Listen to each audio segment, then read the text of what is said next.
నమస్కారం అండి.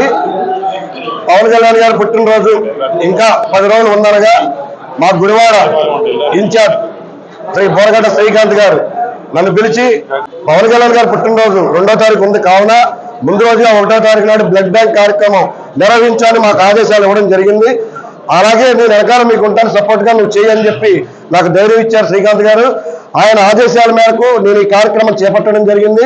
ఈ కార్యక్రమం నేను చేపట్టిన కాడి నుంచి కూడా మా జనసేన నాయకులు మధ్య శ్రీనివాసరావు గారు, వేమూరి తిరునాథ్ గారు, అలాగే సాయం రాజేష్ గారు, అలాగే జన సైనికులు, వీర మహిళలు అందరూ కూడా నాకు సపోర్ట్ చేయడం జరిగింది.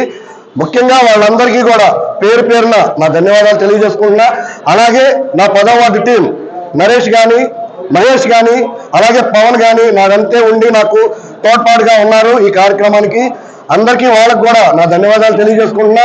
ఈ కార్యక్రమం నేను ఇంత ఇదిగా చేయడానికి ఈ కార్యక్రమం నాకు అవకాశం ఇచ్చిన మా బోరగడ్డ శ్రీకాంత్ గారికి మీ అందరి సమక్షంలో ప్రత్యేక కృతజ్ఞతలు తెలియజేసుకుంటున్నాను. అలాగే పవన్ కళ్యాణ్ గారు మా జనసేనాని పవర్ స్టార్ పవన్ కళ్యాణ్ గారు ఎలక్షన్స్ కి ముందు అందరికీ నన్ను గెలిపించండి, మీకు నేను సరైన పరిపాలన ఏంటో చూపిస్తానని మాట ఇవ్వడం జరిగింది. అలాగే రాష్ట్ర ప్రజలందరూ కూడా పరిపాలన ఏంటో చూడాలి అని ఆయన నమ్మి ఆయనకి 100% రేటింగ్ ఇచ్చి 21 మంది ఎమ్మెల్యేలని 2 ఎంపీలని గెలిపించి ఆయనకి 100% రేటింగ్ భారీ మెజార్టీతో గెలిపించారు.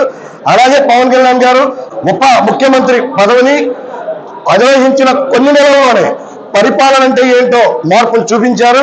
దీనికి నిర్వచనం చెప్పాలంటే మన ప్రతిపక్ష నేతలు కూడా పవన్ కళ్యాణ్ గారు చాలా బాగా పరిపాలిస్తున్నారని చెప్పే రీతిలో ఆయన పరిపాలన చేస్తున్నారు. దీనికి మాకు చాలా సంతోషంగా ఉంది.